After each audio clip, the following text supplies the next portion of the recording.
देख रहे हैं के न्यूज, खबरों का सारथी। नमस्कार, बुलेटिन में आपका स्वागत है और लेकर चलते हैं आपको खास पहली खबर में। 4 राज्यों में बीजेपी के नए कप्तान। भारतीय जनता पार्टी ने संगठनात्मक स्तर पर बहुत बड़ा बदलाव किया है। पार्टी नेतृत्व ने देश के 4 प्रमुख राज्यों दिल्ली, हरियाणा, पंजाब और त्रिपुरा में नए प्रदेश अध्यक्षों की नियुक्ति की घोषणा की है।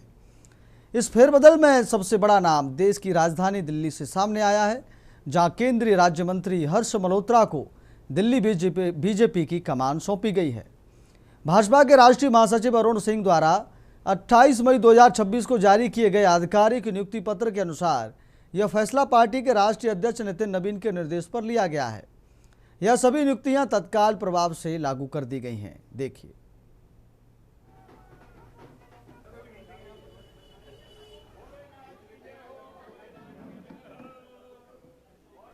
ये तस्वीरें आपको नजर आ रही हैं। हर्ष मल्होत्रा दिल्ली के अध्यक्ष बनने पर बधाई देने वालों का तांता लगा हुआ है।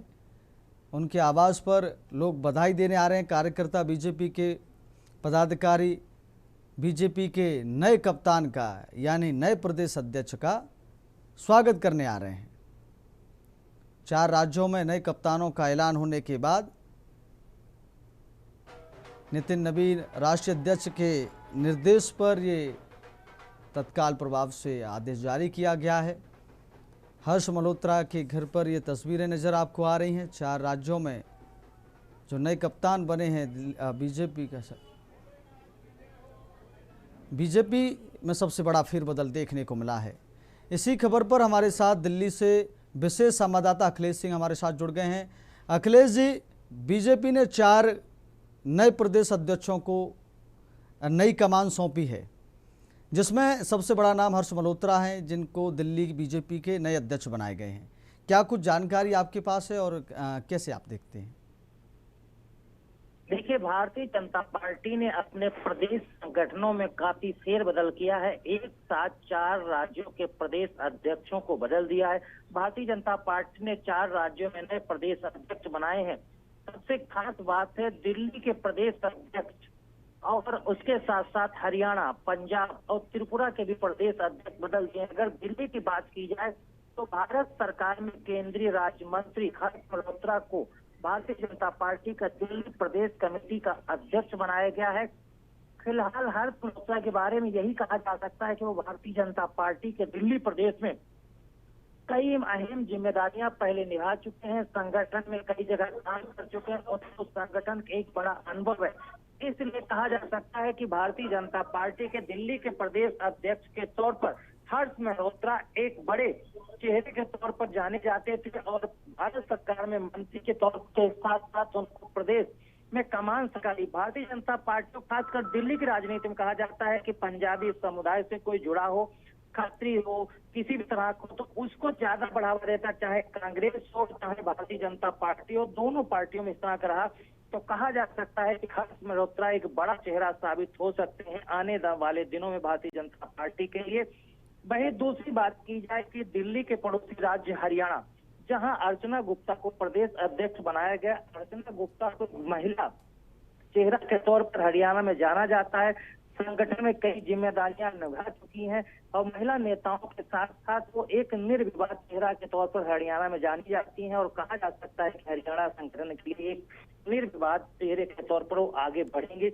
इसके अलावा जो सबसे बड़ी बात है वो पंजाब, क्योंकि आगामी कुछ ही महीनों बाद पंजाब का विधानसभा चुनाव होना है, जहां आम आदमी पार्टी की सरकार है और वहां पर भारतीय जनता पार्टी चाहती थी किसी ऐसे भारतीय जनता पार्टी के पदाधिकारी को प्रदेश अध्यक्ष बनाया जाए जिसको एक पकड़ मजबूत हो और पूरे पंजाब में वो बतौर चेहरा पहचाना जाए। ऐसे केवल सिंह ढिल्लों हैं जिनको पंजाब राज्य के भारतीय जनता पार्टी का प्रदेश अध्यक्ष बनाया जा चुका है। 2 बार विधानसभा चुनाव लड़ चुके हैं, बरनाला के बड़े उद्योगपति के तौर पर जाने जाते हैं। इससे भी अगर इस देखा जाए तो कांग्रेस के मुख्यमंत्री रहे कैप्टन अमरिंदर सिंह के बेहद करीबी भी बताया जा रहे हैं और जो कि आजकल कांग्रेस छोड़कर भारतीय जनता पार्टी में है। इसके अलावा बात की जाए तो त्रिपुरा में अभिषेक देवराय को प्रदेश अध्यक्ष बनाया जा गया है। उनको बारे में कहा जाता है कि वो छात्र संघ यानी कहा जा सकता है एबीपी यूथ और प्रदेश की तमाम संगठनों के पदाधिकारियों को रहते हुए और लंबे समय तक राजनीति में भारतीय जनता पार्टी के लिए संगठनात्मक काम करते रहे ऐसे देवाशीष देवराय को प्रदेश अध्यक्ष नियुक्त किया। तो कहा जा सकता है कि भारतीय जनता पार्टी ने चारों प्रदेशों के जो प्रदेश अध्यक्ष के नए चेहरे ला के रखे हैं उनको संगठनात्मक, अनुभवी और आगे की रणनीति के तौर पर देखा जाएगा। जी अखिलेश जी, बहुत बहुत धन्यवाद आपका तमाम जानकारी देने के लिए इस खबर पर।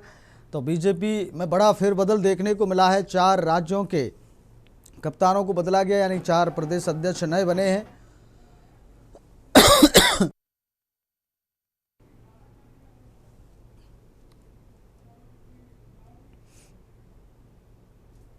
अब बात करते अगली खबर की, गहराया कंस किला विवाद। पूरी क्या खबर है विस्तार से हम आपको बताते हैं। लखनऊ के मलिहाबाद क्षेत्र में राजपासी राजा कंस किले को लेकर विवाद गहराता जा रहा है। इस मामले में स्थानीय संगठन लाखन आर्मी ने गंभीर आरोप लगाए हैं। संगठन का आरोप है कि किले परिसर में अवैध रूप से एक मदरसा संचालित किया जा रहा है और वहां नमाज भी शुरू कराई गई है। इसके साथ ही मौलाना जमील अहमद पर धर्मांतरण के प्रयास और सामाजिक सौहार्द बिगाड़ने के आरोप लगाए गए हैं।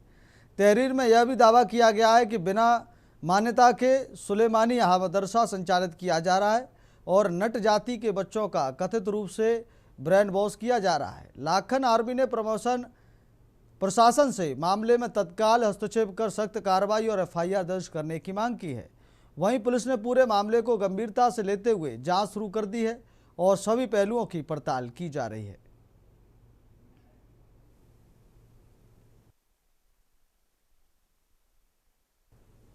तो अवैध मौलाना जमील अहमद पर धर्मांतरण के प्रयास के आरोप लगे हैं।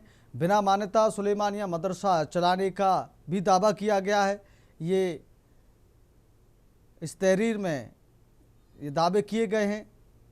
जो मलिहाबाद में कंस किले को लेकर विवाद गहराया है, अवैध मदरसा संचालन और नमाज कराने के आरोप लगे हैं। मौलाना जमील अहमद पर धर्मांतरण के प्रयास का जो आरोप लगा है। लखनऊ से इसी खबर पर अधिक जानकारी के लिए हमारे साथ मनीष तिवारी संवाददाता जुड़ चुके हैं।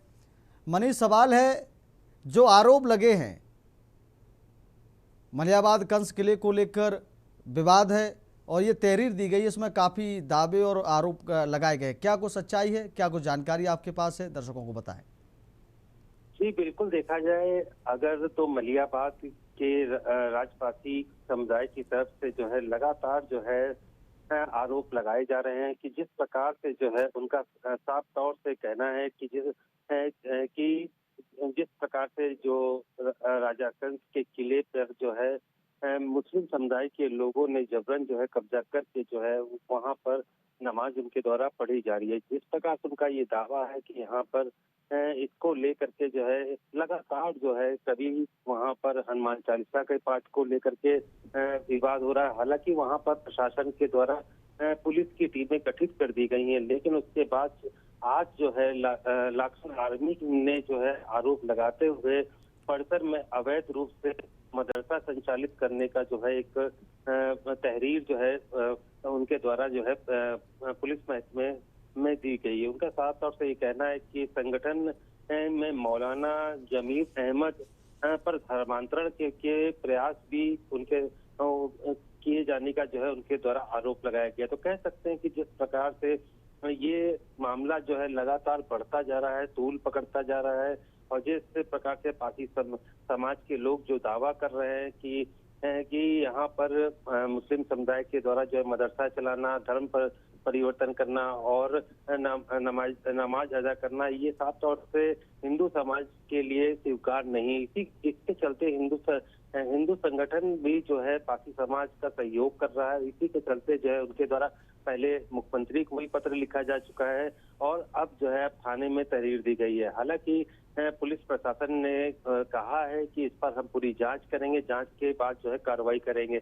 लेकिन अगर कह सकते हैं कि जिस प्रकार से वहां पर जो हिंदू संगठन के लोग हों या पारसी समाज के लोग जब भी एकत्रित होना का प्रयास करते हैं तो उनको पुलिस प्रशासन अभी रोक रहा है। उनका साफ तौर से कहना है कि पूरी तरीके से अब शासन के द्वारा जांच प्रक्रिया की जाएगी, उसके बाद जो है आगे का निर्णय लिया जाएगा। जी मनीष, बहुत बहुत धन्यवाद आपका तमाम जानकारी देने के लिए इस खबर पर। तो पुलिस ने मामले की जांच शुरू कर दी है और तहरीर प्राप्त कर ली है। मलियाबाद में कंस किले को लेकर विवाद गहराया है। अब बात करेंगे अगली खबर की। वेतन का मसला, कर्मचारियों का फूटा गुस्सा। क्या है पूरी खबर, क्यों ये गुस्सा फूटा है वेतन के लिए, ये खबर हम आपको बताते हैं कहाँ की ये खबर है। छिंदवाड़ा जिले की स्वास्थ्य सेवाओं की रीढ़ माने जाने वाले आउटसोर्स के माध्यम से MTW स्वास्थ्य कर्मचारी पिछले 3 महीने से वेतन नहीं मिलने के कारण आर्थिक संकट से जूझ रहे हैं। MTW स्वास्थ्य कर्मचारी ने बताया कि राज्य security force private limited Bhopal की एजेंसी द्वारा स्वास्थ्य विभाग में आउटसोर्स के माध्यम से हमारी भर्ती हुई थी, जिसका एग्रीमेंट 28 फरवरी 2026 को खत्म हो चुका है। 3 माह बीत जाने के बाद भी कंपनी का नया एग्रीमेंट नहीं हुआ है, जिससे सभी MTW को लगातार 3 महीने मार्च, अप्रैल और मई माह तक का वेतन नहीं मिल पाया है। जबकि बिना वेतन मिले भी हम सभी लगातार उप स्वास्थ्य केंद्रों पर कार्य कर रहे हैं। वेतन भुगतान की मांग को लेकर MTW कर्मचारियों ने इससे पहले भी 2 बार अधिकारियों को वेतन के सिलसिले में शिकायत कर चुके हैं। हर बार जल्द वेतन जारी करने का आश्वासन दिया गया, लेकिन आज तक भुगतान नहीं होने पर कर्मचारियों का आक्रोश फिर सामने आया, जिसको लेकर आज सभी MTW स्वास्थ्य कर्मचारियों ने तामिया BMO भुवनेश्वर कुमार को ज्ञापन सौंपा और जल्द से जल्द 3 माह का वेतन देने की मांग की। देखिए क्या कुछ कह रहे हैं कर्मचारी। स्टाफ सामुदायिक स्वास्थ्य केंद्र तामिया में मैं मल्टीटास्किंग स्टाफ में हूँ। तो 3 माह से हमारा वेतन नहीं हुआ है। समय पे ड्यूटी आना, कार्य तो पूरा ले रहे हैं, पर समय पे वेतन नहीं मिलने के कारण बहुत आर्थिक परिस्थितियों का सामना करना पड़ रहा है हम लोगों को। तो आज के यहाँ पर ज्ञापन सौंपे आपने? आप BMO सर को, block medical officer Bhuvneshwar Kumar sir को ज्ञापन सौंपा गया है। हमारा 3 महीनों से वेतन रोक दिया है, वेतन नहीं मिला है और वो बताया जा रहा है कि बोले फरवरी में ठेका ख़त्म हो गया था और हमें बता ही नहीं गया कि हम लोग काम पर बिल्कुल समय पर जा रहे हैं, आ रहे हैं, लेकिन हमें ये बिल्कुल सूचना नहीं दी कि हमारा ठेका ख़त्म कर दिया गया है। तो कौन से पद पे आपकी भर्ती हुई थी? MTW के पद पर हमारी भर्ती हुई। स्टाफ सामुदायिक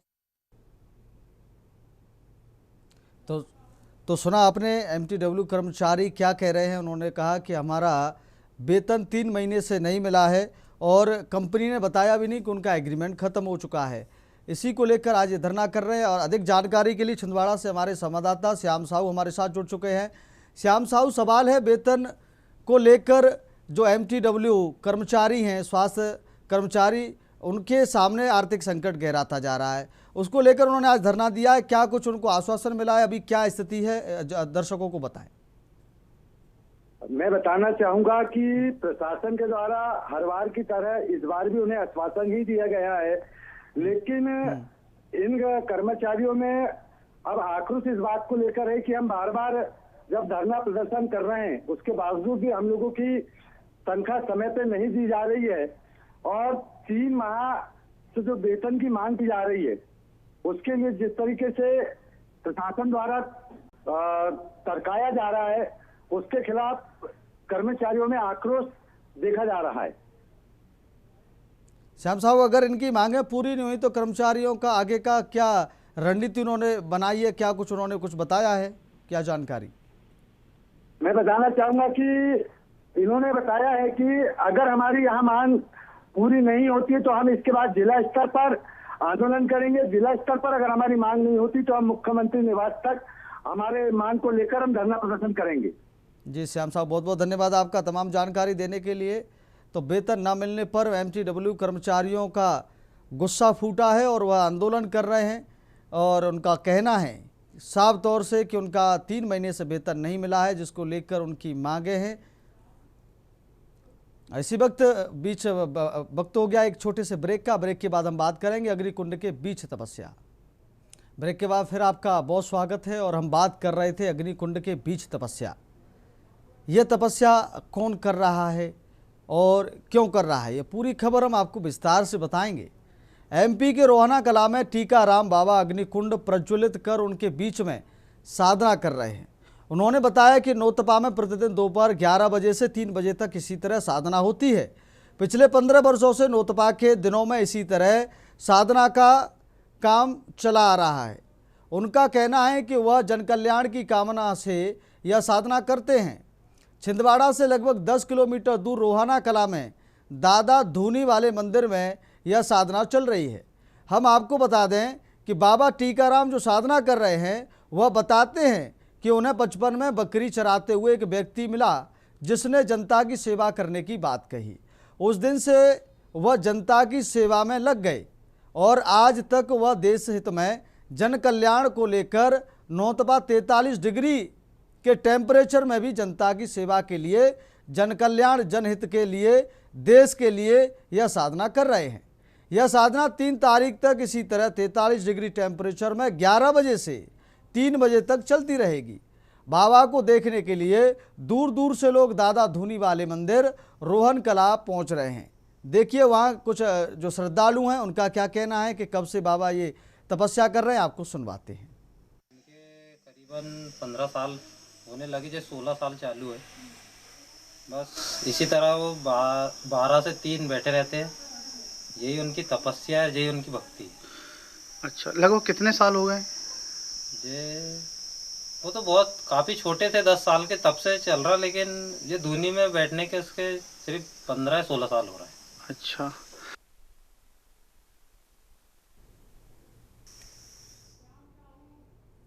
छिंदवाड़ा से हमारे संवाददाता श्याम साहू अधिक जानकारी के लिए हमारे साथ जुड़ गए हैं। श्याम साहू, आपसे सवाल है, देश हित में 15 वर्षों से कोई अग्नि के बीच में तपस्या कर रहा है और उनका कहना है कि जब वो बकरी चराते थे तब उनको किसी व्यक्ति ने बोला कि देश हित के लिए, जनहित के लिए, जन कल्याण के लिए आप साधना करो, तपस्या करो। तो क्या कुछ वहाँ श्रद्धा है? कौन कौन लोग क्या कुछ कह रहे हैं, दर्शकों को बताइए। मैं बताना चाहूंगा कि छिंदवाड़ा से मात्र 10 किलोमीटर की दूर पर एक रोहना कला करके एक ग्राम है, जहाँ टीकाराम बाबा जो कि लगभग 15 वर्षों से 9 तपा में पूरे 9 दिन इस तरीके की साधना करते चले आ रहे हैं। और रोहना कला में दादाजी धूनी वाले जी का जो मंदिर है, वहाँ पर यहाँ साधना उनकी हमेशा चलती है। और यहाँ साधना देश हित में जन कल्याणकारी को लेकर है। और क्षेत्र के लोगों का कहना है कि यहाँ साधना इतनी कठोर है कि 43 डिग्री में भी बीच अग्निकुंड में बाबा यहाँ तपस्या कर रहे हैं। और जो श्रद्धालु वहाँ दर्शन करने जाते हैं उनका भी कहना है कि हम लोग जब भी आते हैं हमें यहाँ बाबा के दरबार में लाभ मिलता है, फायदा मिलता है। और यहाँ सत्य है, मतलब आज इतनी भीषण गर्मी में यहाँ त्याग एक अजूबा ही इस क्षेत्र में दिखा रहा है। श्याम साहू, इसको जो है लोगों में श्रद्धा बढ़ रही है, इसको लेकर के छिंदवाड़ा में देखा जा रहा है जिस प्रकार से बाबा तपस्या कर रहे हैं। ये एक अपने आप अद्भुत 43 डिग्री टेम्परेचर में और अग्निकुंड के बीच में बैठकर तपस्या करना एक अपने आप में ही अद्भुत है और ये चमत्कार से कम नहीं है। क्या इसके कुछ वहाँ इन्होंने कुछ चमत्कार दिखाया है कभी? नहीं, ऐसा तो इन्होंने चमत्कार नहीं दिखाया है, लेकिन जो श्रद्धालु वहाँ जाते हैं अपनी समस्याओं को लेकर, कोई पीड़ित परिवार जाता है तो उनका कहना है कि हमें बाबा के पास आराम जरूर मिला है और बाबा के पास हम आते हैं तो हमें इसका फायदा मिलता है। तो बाबा वहाँ क्या क्या देखते हैं?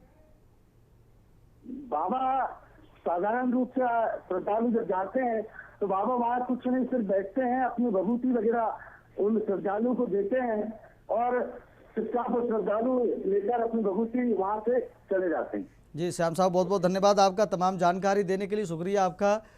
तो ये धूनी वाले बाबा जो आप देख रहे हैं तस्वीरों में, 43 डिग्री टेम्परेचर में भी अग्निकुंड के बीच में बैठकर तपस्या कर रहे हैं। अब बात करें अगली खबर की। यह खबर बहुत ही विचित्र है और बहुत ही श्रद्धा भरी है। अद्भुत श्री राम अंकित पत्थर, यह कहाँ मिला है, कैसे मिला है, यह पूरी खबर आपको बताता हूँ। खबर जरूर आप पूरी देखिए। खबर अंबाला से है, जहां छावनी के एक प्राचीन शिव मंदिर में खुदाई के दौरान करीब 12 किलो वजनी एक अद्भुत पत्थर मिला है जिस पर श्री राम अंकित है। इस भारी भरकम पत्थर की खास बात यह है कि पानी में डालने पर यह डूबने के बजाय सतह पर तैरने लगता है। इस नज़ारे को देखकर स्थानीय लोग हैरान हैं और इसे रामायण काल से जोड़ते हुए भगवान का चमत्कार मान रहे हैं। चमत्कारी पत्थर की खबर फैलते ही मंदिर में श्रद्धालुओं का तांता लग गया है और यह पूरे इलाके में भारी कौतूहल का विषय बना है, जिससे यह जन आस्था का केंद्र बना हुआ है। हालांकि स्थानीय लोगों का यह भी मानना है कि यदि इस पत्थर की वैज्ञानिक जांच कराई जाए तो इसके पानी पर तैरने की पीछे की जो असली वजह है और इसकी वास्तविकता सामने आ सकती है। वहाँ जो प्रत्यक्षदर्शी हैं उनका इस पत्थर को लेकर क्या कहना है, कैसे ये पत्थर मिला, यह सब आपको सुनवाते हैं। ये प्राचीन मंदिर है हमारा, शिव मंदिर। तो यहाँ पर बजरंग बली की फ़ोटो के नीचे से एक खुदाई के समय एक पत्थर निकला जो 10-12 किलो का है। तो जब उसे उठाया, हमने साफ़ करा और ड्रम में डाला तो वो तैर रहा था, डूबा ना। हमने हाथ से नीचे करा तो डूबा नहीं, ऊपर तैर रहा था वो। तो इसी दौरान हमारे यहाँ पर मलबा वगैरह जो उठा के लेके जा रहे थे मंदिर से, उठाए, उसी दौरान हमारी ट्रॉली ख़राब हो गई थी यहाँ पर। और ये हमारा जो 175 साल पुराना शिवलिंग है और 150 साल लगभग पुराना ये मंदिर है। इसकी खुदाई चल रही थी नवीकरण के लिए।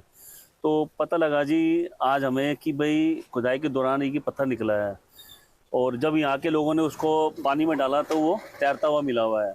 अब वो पत्थर क्या है क्या नहीं है, प्रभु श्री राम की महिमा है, जैसा उन्होंने करना है।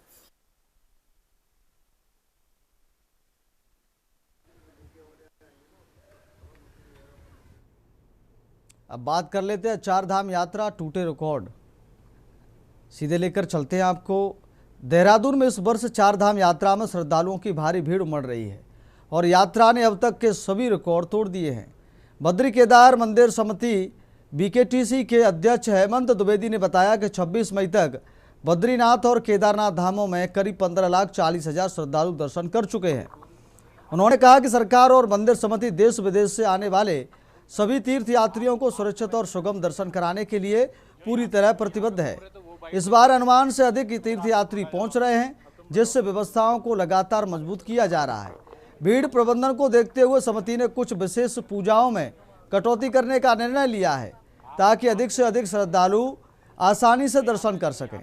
हेमंत द्विवेदी ने स्वीकार किया कि विशेष पूजाएं समिति की आय का प्रमुख स्रोत हैं, लेकिन वर्तमान में प्राथमिकता केवल सुगम और सुरक्षित दर्शन व्यवस्था है। उन्होंने बताया कि हालात की रोजाना समीक्षा की जा रही है और जरूरत के अनुसार व्यवस्थाओं में बदलाव किए जा रहे हैं। सरकार और समिति की सर्वोच्च प्राथमिकता हर यात्री को सुरक्षित, सरल और व्यवस्थित दर्शन कराना है। देखिए, इस बार रिकॉर्ड तोड़ यात्रा जो है कि इन चारों धामों में चल रही है और इस बार तो मैं कह सकता हूँ कि सर आज तक का सबसे बड़ा रिकॉर्ड टूटा, जो पिछले 26 मई तक लगभग 15,40,000 तीर्थयात्रियों ने बद्रीनाथ जी और केदारनाथ जी में दर्शन किए हैं। और जो हमने कहा था कि हमारी सरकार और हम लोग संकल्पबद्ध हैं कि पूरे देश दुनिया से आने वाले सभी तीर्थयात्रियों को हम सुरक्षित और सरल दर्शन मुहैया कराएं।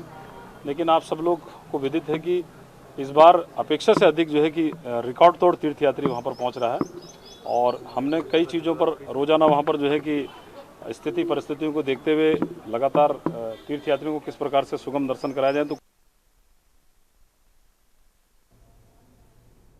फिलहाल इस बुलेटिन में मेरे साथ इतना ही। देखते रहिए के न्यूज़ इंडिया। नमस्कार।